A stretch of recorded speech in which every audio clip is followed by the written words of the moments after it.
Good morning students. आज हम अपने चैप्टर को आगे कंटिन्यू कर रहे हैं। कल हमने इस चैप्टर में पढ़ा था, वनों के महत्व में हमने पढ़ा था कि वन हमारे लिए किस प्रकार उपयोगी हैं। ये हमारे प्राणदाता हैं, इनसे हमें भोजन, जल और वायु, ये तीनों ही आधारभूत आवश्यकताओं की जो चीज़ें हैं ये हमें वनों से ही प्राप्त होती है। तो कल हमने वनों के इस महत्व के बारे में पढ़ा। आगे हम इस चैप्टर को कंटिन्यू करते हैं कि देखिए ये हमारा थर्ड पैराग्राफ है। वनों की महत्ता को दर्शाने वाली एक कहानी इस प्रकार है। इसमें वनों का महत्व दर्शाते हुए एक कहानी प्रस्तुत की गई है।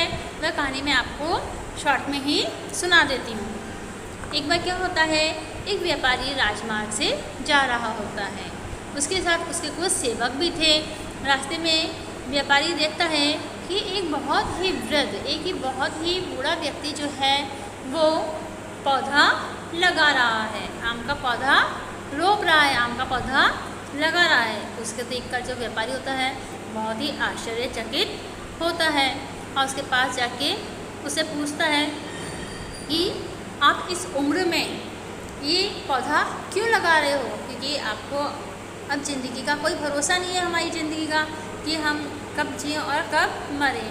तो वो कहता है कि अब आपकी अवस्था जो है वो तो बहुत हो चली है और आपकी उम्र का भी कोई भरोसा नहीं है, कल का कोई भरोसा नहीं है, फिर आप इतनी उम्र में भी पौधा लगाने का प्रयास क्यों कर रहे हो, क्या आपको ये फल खाने को मिलेंगे। तो जो बूढ़ा होता है वो बहुत ही मुस्कुराकर, बहुत ही शालीनता से उसकी बात का जवाब देता है और कहता है कि मैंने जीवन भर इन वृक्षों से क्या खाए हैं, फल खाए हैं। मेरे पूर्वजों ने इन पौधों को रोपा था, जिसके कारण ये फल मुझे खाने को मिले हैं और अब मैं ये पौधे रोप रहा हूँ ताकि मेरे बेटे और मेरे पोते हैं उनको ये फल खाने को प्राप्त हो। बूढ़े की इस बात ने जो व्यापारी था उसकी आंखें खोल दी।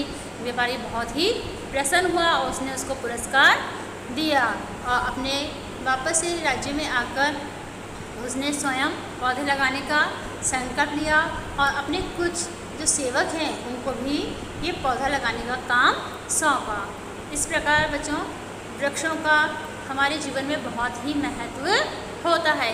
ये सिर्फ हमें खाने के लिए ही नहीं देते, इनसे हम हवा भी प्राप्त करते हैं, इनसे हम वायु भी प्राप्त करते हैं, इनसे हम जल भी प्राप्त करते हैं। मतलब हमारे जीवन की हर आवश्यकताओं की पूर्ति जो होती है वो वृक्षों से ही होती है। और जो ये वृक्ष होते हैं ये वनों का ही एक अंश होते हैं, यानी बहुत अधिक मात्रा में जब वृक्ष होते हैं तो उनसे मिलकर ही वन या जंगल बनता है। तो इस प्रकार आपने इस कहानी के माध्यम से समझा कि हमें पौधे लगाना क्यों आवश्यक है, ताकि जो हमारी आने वाली पीढ़ी है उनको किसी भी प्रकार की कठिनाइयों का सामना ना करना पड़े। उन्हें पर्याप्त मात्रा में खाने के लिए भोजन और पीने के लिए जल और शुद्ध वायु प्राप्त होती रहे, उनकी हर आवश्यकताओं की पूर्ति होती रहे। कल्पना कीजिए यदि धरती पर वृक्ष नहीं होंगे तो मानव का जीवन कैसा होगा, कितना कष्ट में मानव का जीवन होगा। चलिए अब हम चैप्टर की रीडिंग करना शुरू करते हैं। एक व्यापारी राजमार्ग से जा रहा था, साथ में उसके कुछ सेवक भी थे। व्यापारी ने देखा कि एक बूढ़ा आदमी आम का पौधा रोप रहा था। बुढ़ापे के कारण उसके हाथ कांप रहे थे, गर्दन हिल रही थी। व्यापारी को बड़ा आश्चर्य हुआ। वह वृद्ध के पास गया और पूछा, बूढ़े बाबा, आप कब्र में पैर लटकाए बैठे हैं, आज हैं कल का भरोसा नहीं। इस उम्र में यह पौधा लगाने का प्रयत्न कर रहे हो, क्या इसके फल तुम खा सकोगे। बूढ़ा मुस्कुराया और बोला, श्रीमान, जिन वृक्षों के फल मैंने जीवन भर खाए हैं वे मेरे पूर्वजों ने लगाए थे। जो वृक्ष मैं लगा रहा हूँ उसके फल मेरे बेटे पोते खाएंगे। यह आवश्यक नहीं कि जो पौधा लगाए वही उसके फल भी खाए। पेड़ पौधे तो समाज की धरोहर हैं। धरोहर यानी वो समाज की धरोहर है, वसीयत है, ठीक है। बूढ़े आदमी का उत्तर सुनकर व्यापारी बड़ा खुश हुआ। उसने वृद्ध को पुरस्कार दिया और अपने नगर में जाकर स्वयं पौधे लगाने का निश्चय किया। उसने अपने सेवकों को भी पौधे लगाने का काम दिया। वास्तव में पेड़ पौधे मानव जाति की धरोहर हैं। अनादिकाल से उनकी पीढ़ी आने वाली पीढ़ी को सौंपती आई है। जैसे कि आप देखते हो कि हमारे जो दादा होते हैं उनकी जो प्रॉपर्टी होती है हम पापा को मिलती है, पापा की प्रॉपर्टी उसके बेटे को मिलती है।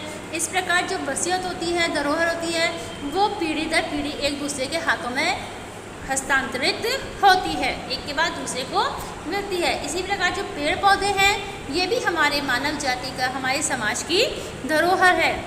यदि आज हम इसको लगाएंगे तो इसका लाभ हमें तो प्राप्त होगा ही, परंतु हमारी जो आने वाली पीढ़ी है उसको भी इनका लाभ प्राप्त होगा। और हमारी आने वाली जो पीढ़ी इन वृक्षों को लगाएगी, पेड़ पौधों को लगाएगी, तो उसका फल उनकी दूसरी आने वाली पीढ़ी को प्राप्त होगा। तो इस प्रकार अनादिकाल से ये क्रम चलता आ रहा है। अनादिकाल से ही एक पीढ़ी आने वाली पीढ़ी को ये जो वृक्षारोपण का काम है धरोहर के रूप में सौंपती आई है। प्रत्येक मनुष्य का कर्तव्य है कि वह आने वाली पीढ़ी के लिए धरोहर छोड़कर जाए। चाहे व्यक्ति अपनी पीढ़ी के लिए कुछ छोड़े या ना छोड़े, परंतु उन्हें पेड़ पौधे रोपण जैसी जो धरोहर है वो जरूर छोड़कर जानी चाहिए, और यही हमारा कर्तव्य भी है। वनों की असीम उपयोगिता के कारण धार्मिक ग्रंथों में इनकी महत्ता का गुणगान किया गया है। यानी जो वन है इनका महत्व जो है असीम है, कभी भी समाप्त ना होने वाला, बहुत ही ज़्यादा इनका महत्व है। और इनका उपयोग भी बहुत अधिक होता है, क्योंकि आप देखते हो वृक्षों की छाल से जड़ी बूटियाँ बनती हैं, उनके फलों को हम सेवन करते हैं, साग सब्जियां जो है वो भी हमको वृक्षों से ही मिलती है, और जो पशु पक्षी आहार प्राप्त करते हैं वो भी पेड़ पौधों से ही प्राप्त करते हैं। गाय भैंस जो हमको दूध देती है वो भी आहार के रूप में जो घास पत्तियां हैं वृक्षों की इनका ही सेवन करती है। इस प्रकार हर एक जो चीज़ है वो सब हमको किससे मिलती है? वृक्षों से ही मिलती है। इसलिए हमारे धार्मिक ग्रंथ जितने भी हैं इनमें भी वृक्षों का बहुत ही महत्व बताया गया है और बहुत गुणगान किया गया है। पेड़ों को लगाना पुण्य और काटने को पाप बताया गया है। आंवला, पीपल, केला, बेर तथा तुलसी आदि कुछ वृक्षों की तो इतनी महत्ता बताई गई है कि उनकी पूजा का विधान किया गया है। और आप देखते हैं कि कुछ वृक्ष तो ऐसे हैं जिनकी हम पूजा भी करते हैं। आपके घर में ही देखिए तुलसी जी का पौधा होगा तो आप देखते हो कि जब मम्मी सुबह सुबह प्रातःकाल स्नान करके पूजा अर्चना करती हैं तो तुलसी जी को जल चढ़ाती हैं, उनकी पूजा करती हैं। इसी प्रकार बहुत सारे त्यौहार उत्सव आते हैं जिन पर हम वृक्षों की पूजा करते हैं। पीपल के वृक्षों की पूजा करते हैं, आंवले के वृक्ष की पूजा करते हैं, केले का जो वृक्ष है उसकी पूजा करते हैं। तो ये जो वृक्ष हैं ये सिर्फ हमारे दैनिक उपयोग की चीज़ ही नहीं रहते बल्कि हमारे धार्मिक आस्था से भी जुड़े हुए हैं। हमारा इनसे धार्मिक महत्व भी, हमारा धार्मिक संबंध भी है, क्योंकि हर पूजा अर्चना में वृक्षों के महत्व को प्रतिपादित किया गया है। वनों के महत्व को स्वीकार करते हुए आज के युग में वृक्षों को हरा सोना कहा गया है। सुनहरा सोना खान से खोदकर निकाला जाता है। अब आगे जो है लेखक जो हैं वो क्या कह रहे हैं कि वनों का महत्व जो है वो पूरी तरह से स्वीकार कर लिया गया है। आज के युग में जो वृक्ष है इसको हरा सोना माना जाता है। सोना तो आप जानते ही है कि एक कीमती धातु होती है जो सुनहरे रंग की होती है और खानों से प्राप्त होती है। किंतु ये हम जो वृक्ष हैं वो हमें प्रकृति ने हरे सोने के रूप में उपहार स्वरूप प्रदान किए हैं, किंतु हरा सोना खुली खान है। खुली खान यानी सोना तो बहुत ही कीमती होता है, हम उसको खरीदने के लिए हमें बहुत रुपयों की आवश्यकता होती है, परंतु उसे खानों से भी खोदना पड़ता है। परंतु जो वृक्ष है वो कैसा है, हरा जो सोना है वो खुली खान है। हम जब भी चाहे वृक्ष लगा सकते हैं और जब चाहे उनसे फल फूल प्राप्त कर सकते हैं। यदि लोभ के कारण इसको शीघ्रता से लूटता जाएगा तो हम स्वयं लूट जाएंगे।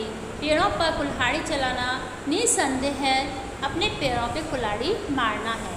और यदि हम वृक्षों से लोभ करें, वृक्षों का लोभ करें कि नहीं हम वृक्षों को काट के इनकी लकड़ियों से सुंदर सुंदर फर्नीचर के यूज़ में लें और घने घने जंगलों को काट के उस पर अपना भवन निर्माण कराएं, तो इससे क्या होगा, हम अपने पैरों पर स्वयं कुल्हाड़ी मारने के समान होगा कि यानी हम अपने पैरों पर ही कुल्हाड़ी मार रहे हैं। क्योंकि यदि हम इन्हें काटेंगे तो धीरे धीरे ये समाप्त होते चले जाएंगे और जो हमारी आने वाली पीढ़ी है वो बहुत ही संकट में जीवन जीने के लिए विवश हो जाएगी। लोगों को शुद्ध वायु नहीं मिलेगी, है ना, और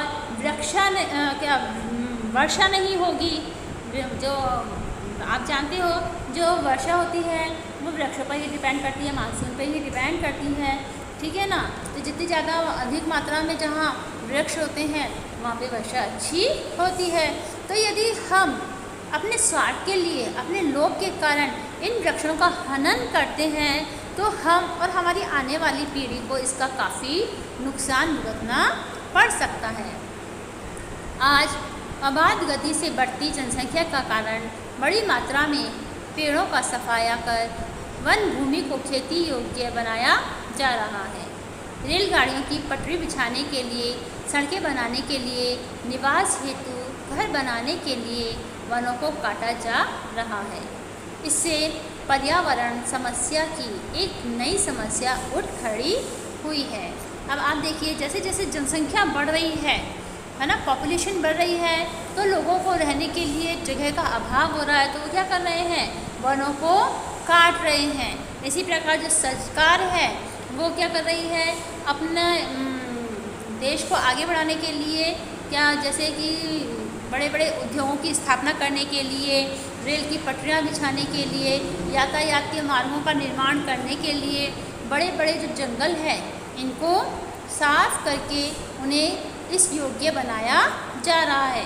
परंतु एक तरफ हम विकास की ओर बढ़ रहे हैं, पर दूसरी तरफ इससे हमारे जीवन को भी, हमारे देश को भी संकट का सामना करना पड़ रहा है। इससे पर्यावरण जैसी, प्रदूषण जैसी एक नई समस्या उत्पन्न हो रही है। इसे जैसे जैसे ये वृक्ष कटते जा रहे हैं तो वातावरण में शुद्ध वायु का अभाव होता जा रहा है और जो जहरीली गैस है उसकी मात्रा अधिक होती जा रही है। और जब हम सांस लेते हैं तो जो जहरीली गैस है वो हमारी बॉडी में, हमारे शरीर में जाकर नई नई बीमारियां उत्पन्न कर रही है। तो इस प्रकार हम देखते हैं कि जहाँ देश एक और विकास की ओर बढ़ रहा है, वहीं दूसरी ओर देश के लिए ये पर्यावरण जैसी समस्या भी उत्पन्न हो रही है। नेक्स्ट देखिए, जनसंख्या बढ़ोतरी के साथ कृषि उत्पादन अवश्य है, साथ ही जीवन की रक्षा के लिए वनों की रक्षा भी अनिवार्य है। हालांकि जैसे जैसे जनसंख्या बढ़ रही है तो कृषि का उत्पादन बढ़ना भी आवश्यक है, परंतु इसका मतलब ये नहीं कि हम जंगलों को काट करके हम उसकी भूमि को अन्य उपयोग में लें। जिस प्रकार हमारा जीवन जीने के लिए क्या है, हमें इन सब चीज़ों की आवश्यकता होती है, जलवायु की आवश्यकता होती है, उसी प्रकार हमें वृक्षों की भी रक्षा करना आवश्यक है। क्योंकि यदि हम इनकी रक्षा करने में असक्षम रहे तो हमारी जो जीवन की आधारभूत आवश्यकताएं वही पूरी नहीं हो पाएगी। हमें मध्यम मार्ग अपनाना होगा। मध्यम यानी हमें कोई बीच का रास्ता निकालना होगा। हमें यह निश्चय करना होगा कि एक पेड़ काटे तो 2 नए पेड़ लगाएं। अब वो नया रास्ता क्या होगा, यदि हम अपनी आवश्यकता पूर्ति के लिए यदि हमें किसी वृक्ष को काटना ही पड़ रहा है तो हमारा ये कर्तव्य बनता है कि हम उसके स्थान पर 2 नए वृक्ष लगाएं। नहरों और सड़कों के किनारे, रेल की पटरियों के आसपास, खेतों की मेड़ पर असंख्य वृक्षों का आरोपण किया जा सकता है। और हम ऐसे मतलब उन वृक्षों को कहाँ उगा सकते हैं, कहाँ लगा सकते हैं, जैसे नहरों और सड़कों के किनारे। इससे क्या होगा, चारों ओर हरियाली भी रहेगी और सुंदर प्रकृति जो है वो सुंदर रूप भी धारण करेगी। फिर रेल की पटरियों के किनारे भी लगा सकते हैं और खेतों की मेड़ पर भी हम असंख्य पेड़ पौधे लगाकर उनका रोपण कर सकते हैं। इस प्रकार वनों के कटने से हुई क्षति की पूर्ति की जा सकती है और इस प्रकार हम जो वनों को कटने से जो हमको नुकसान हुआ है उसकी हम भरपाई कर सकते हैं। यदि देश का प्रत्येक नागरिक, बूढ़ा, बच्चा और जवान इस पुण्य कार्य में हाथ बटाए, नए नए वृक्ष लगाए और उन्हें पाले तो धरती पर नंदनवन बन सकता है। वास्तव में वन हमारे जीवन का आधार है। वृक्षों से हमारा जीवन निहित है। वृक्ष की प्रत्येक शाखा एक रसायनशाला है। हर एक पत्ती कमाऊ पुत्र के समान रात दिन काम में लगी रहती है। आओ हम सब मिलकर इस शुभ कार्य में जुट जाने का संकल्प लें।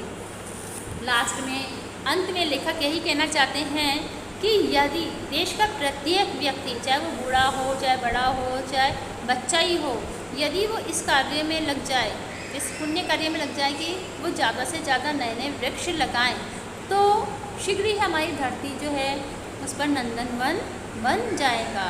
क्योंकि वास्तव में जो वन है वो हमारे जीवन का आधार है। वनों के बिना हमारा जीवन का कोई अस्तित्व नहीं है। प्रत्येक वृक्ष की जो शाखाएं है वो रसायनशाला के समान है, क्योंकि प्रत्येक वृक्ष से के पत्तों से, शाखाओं से, जड़ों से कोई ना कोई औषधियाँ, दवाइयाँ बनाई जाती है। ठीक है, और वही दवाइयाँ जो हैं वो हमारे जीवन को स्वस्थ बनाने में सहायक होती हैं। तो हम सभी को ये संकल्प लेना चाहिए कि हमें ज़्यादा से ज़्यादा वृक्ष लगाएं और अपने आस पड़ोस में रहने वालों को, अपने परिवार के लोगों को ये प्रेरणा दें कि वो इस शुभ कार्य को करने में जुट जाएं और ज़्यादा से ज़्यादा पेड़ लगाएं। तो बच्चों, आज हमने चैप्टर वनों का महत्व पढ़ा और समझा है। नेक्स्ट हम क्वेश्चन आंसर करेंगे।